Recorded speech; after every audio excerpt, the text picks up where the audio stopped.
ini bulan puasa. Bulan Ramadan berkah. Jadi seperti yang disampaikan Pak Gandum tadi, banyak doa, kurang sedekah.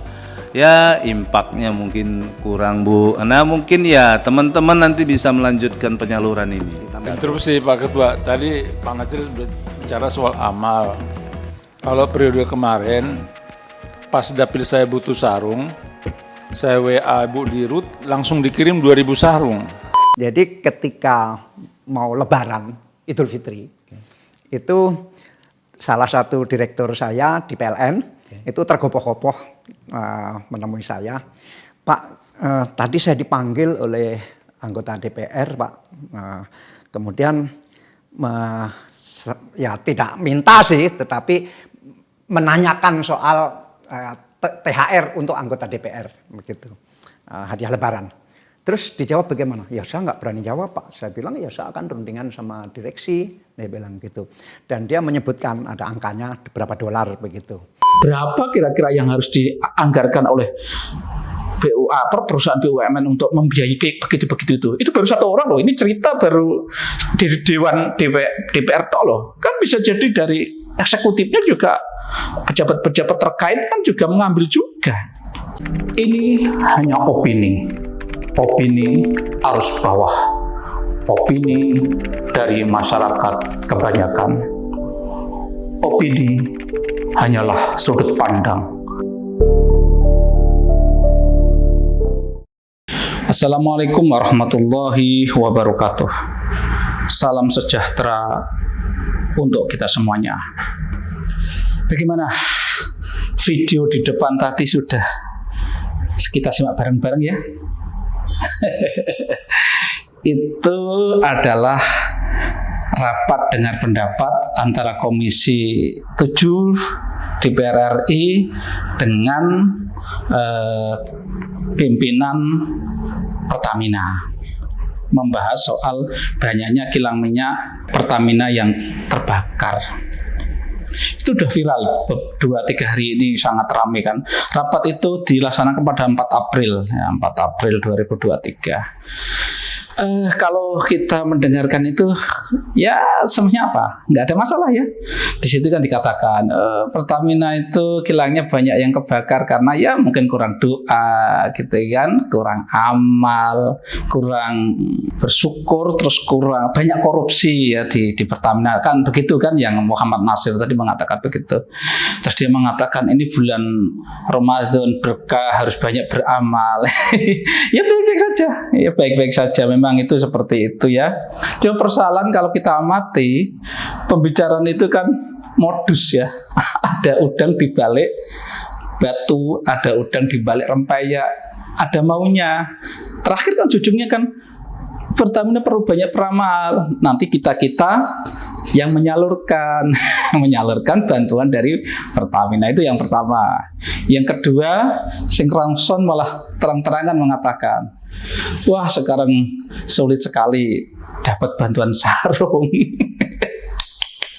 Anggota dewan bicara sarung, bingkisan sarung menjelang Lebaran. Betul ya, itu bukan untuk diri dia, itu katanya untuk konstituennya ya di lapangan. Tapi yang ngeri. Dan nggak sedikit loh ya. Bayangkan, ayo kita hitung bersama-sama. Kalau dia cerita di situ kan mengatakan dulu dia hanya WA minta dikirimi sarung ke Pekalongan, ke konstituennya 200 sarung. Oh 2000, bukan 200, 2000 sarung. 2000 sarung tuh kalau kita anggap aja yang murah, 50.000 per eksemplar, terhitung berapa? 100 juta. Itu baru satu anggota dewan. Kalau banyak, bagaimana? Ngeri ya? Terus video yang kedua, itu tuh video wawancara sudah setahun yang lalu itu, antara Pak Dahlan Iskan, mantan Dirut PLN, juga pernah jadi Menteri BUMN. Dia menceritakan pengalamannya selama menjabat di PLN setahun yang lalu ya. Artinya apa? Apa yang terjadi itu kan berarti memang betul dialami oleh Pak Dahlan yang pernah menjabat di PLN. Dan ini semakin menandakan bahwa informasi itu valid.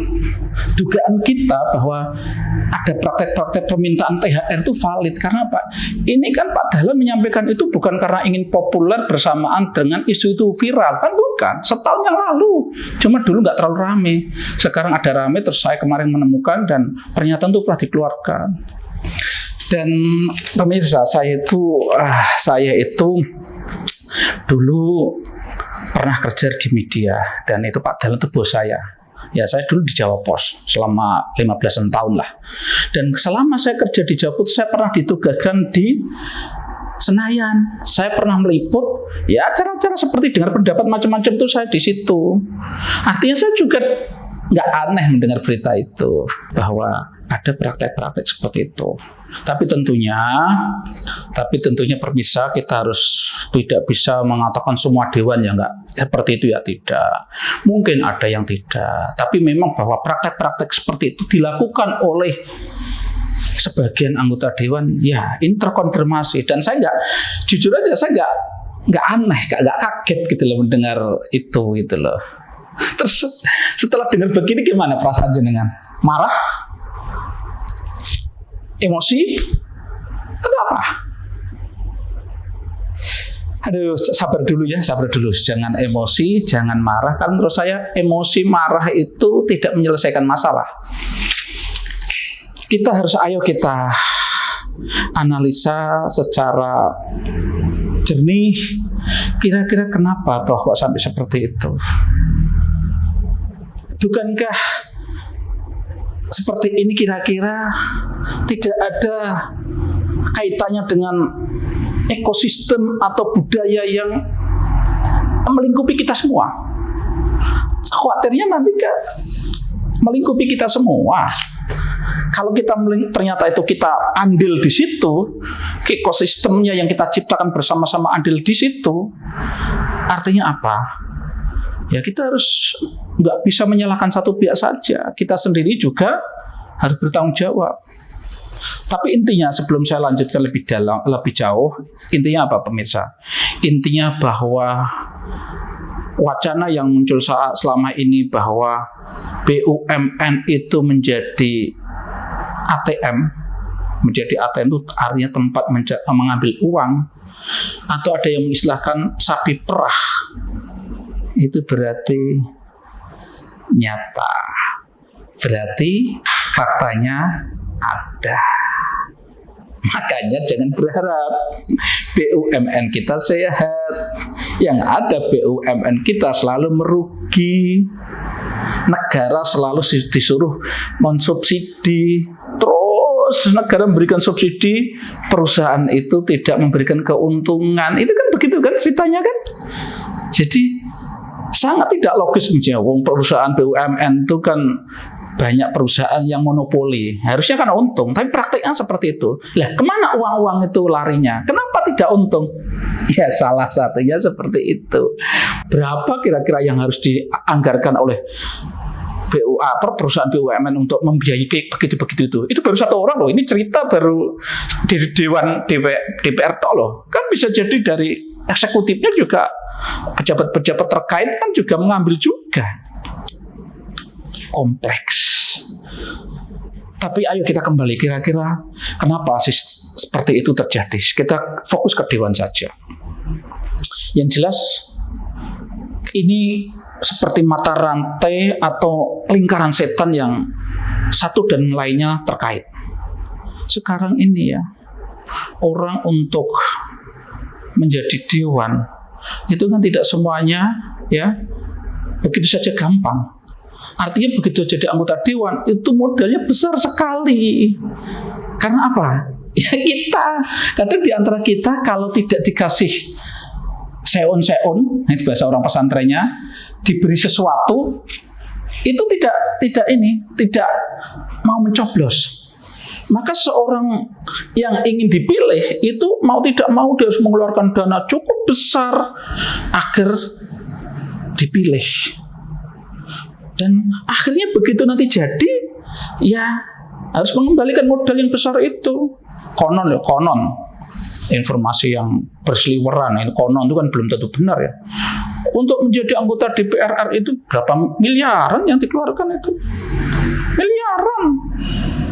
Untuk jadi anggota DPRD tingkat kabupaten aja udah miliar. Kalau kira-kira tuh DPRD tingkat kabupaten miliar, 1 miliar, 2 miliar, berarti tingkat provinsi berarti mungkin 5 atau berapa. Kalau DPR RI pusat berapa coba? Nah kalau orangnya memang awalnya bukan orang tajir, tidak punya perusahaan, dia hanya aktivis, terus dia supaya dipilih oleh rakyat dengan cara begitu, terus bagaimana coba? Kalau ternyata uangnya dulu awalnya modalnya utang. Kalau seperti ini kan berarti kita ikut bertanggung jawab juga. Maka saya katakan kalau ini terjadi, ini sebenarnya sistemik. Ini ekosistemnya mengarah ke sana dan itu adalah bagian dari kehidupan kita bersama. Kita ini sekarang ini kan hidup itu seakan-akan selalu transaksional kan. Mau melakukan ini kalau begini, mau nyoblos kalau dikasih uang. Karena tujuan hidup apa? Tujuan hidup kita apa? Sudah materialisme hidup kita juga tujuannya hanya dapat materi. Ini persoalannya. Karena sudut pandang kita itu hampir sama semuanya, itu tujuannya mendapatkan materi. Kita sudah abai dengan nilai-nilai kemanusiaan, kita abai dengan nilai-nilai kebenaran. Semua itu nggak terlalu penting. Yang penting adalah dapat uang. Lah kalau udah seperti itu ya begini yang terjadi. Maka memang miris. Miris dari mana kita mulai. Miris. Saya nggak tahu harus kita mulai dari mana, tapi intinya ayo kita bersama-sama sadar kembali bahwa hidup kita itu juga tidak lama. Ini pas Ramadan ya, jadi jangan mikir hanya THR, jangan mikir bingkisan bingkisan Lebaran, tapi kita juga mikir ayo Ramadan itu jadikan kita untuk merenung. Hidup ini sebenarnya nggak lama loh ya. Tahu-tahu kita sudah tua, harta yang mungkin kita tumpuk banyak itu juga tidak lama kita tinggalkan, gitu kan? Terus kita yang kebetulan di bawah mungkin tidak punya uang bergelimangan, itu mestinya jangan hidup itu juga digadekan hanya kebutuhan materi. Ada nilai-nilai lain yang mungkin lebih berharga, kehormatan, martabat, ya nilai-nilai yang tidak selalu materi. Tapi intinya, ayo kita bersama-sama. Gus Bah itu dulu pas pengajian saya sudah sekian lama ya, ingat saya di pondok pesantren Tambak Beras, dia mengingatkan problem bangsa ini adalah karena apa? Kita sekarang mentalitas kita bukan mentalitas berkontribusi, bukan mentalitas memberi. Yang ada justru masing-masing ingin mendapatkan. Rakyat ingin mendapatkan. Pada waktu Gus Bah mencontohkan, rakyat awalnya BLT itu tujuannya mengurangi kemiskinan, tapi yang terjadi semakin banyak karena apa? Rakyat yang nggak miskin pun kadang minta dimiskinkan dalam petik, sehingga namanya dimasukkan supaya dapat jatah. Ya kan, banyak kasus seperti itu di desa-desa itu sampai tukaran itu gara-gara orang yang harusnya tidak layak itu ingin dimasukkan sebagai orang miskin dan dapat bantuan. Padahal seharusnya kan orang itu justru harus bangga ketika dia tidak mendapatkan tapi bisa memberi. Nah, Gus Bah pada waktu itu mencontohkan bagaimana para pahlawan, para pejuang dulu itu mentalnya memang berkontribusi. Sekarang semua orang mentalnya ada mendapat. Sehingga demo di mana-mana mesti kan ingin mendapat, mesti yang dituntut mendapat. Maka Gus Bah memberikan solusi kalau bangsa ini sedikit berkurang atau bahkan bisa berkurang masalahnya, salah satunya ayo merubah mentalitas kita dari mentalitas ingin mendapatkan, dari mentalitas miskin menjadi mentalitas yang ingin memberi, bermental kaya. Mohon maaf ya, kaya di sini tidak harus materi, mental kaya, sehingga mentalnya tidak selalu ingin mendapatkan. Dan mestinya di dalam kita sebagai seorang Muslim itu diajarkan Allah Subhanahu Wa Taala, Tuhan kita itu akan menyertai prasangka, dzon atau prasangka kita. Kalau kita menyangka diri kita itu menjadi orang yang tidak mampu, kita hanya mampu hidup kalau mendapatkan pemberian orang, ya kita akan seperti itu, takdirnya seperti itu, bahwa kita menjadi orang yang hanya bisa hidup, bisa membeli ini itu kalau diberi orang. Beda kalau orang mentalnya sejak awal bahwa mentalnya mampu, maka orang itu cenderung nanti insya Allah akan ditakdir menjadi orang mampu. Meskipun mungkin dia nggak kaya sekali, tapi memang dia akan mampu memberi. Meskipun memberi tidak harus uang, bisa memberikan pikiran, tenaga, tapi intinya tidak bermental tauma, tidak bermental ingin mendapatkan yang kadang bukan haknya pun ingin dimiliki. Oke. Semoga tadi pemandangan di Dewan itu tidak hanya sekedar menjadi keprihatinan kita, tidak hanya menjadi rasan-rasan atau tempat bergunjing kita, bergosip ria kita, tapi kita harus berpikir dengan jernih. Tadi saya katakan berpikir dengan jernih, apa sih kira-kira penyebabnya? Terus kira-kira apa sih yang bisa kita lakukan untuk sedikit ikut andil menyelesaikan masalah itu. Cukup sekian. Assalamualaikum warahmatullahi wabarakatuh.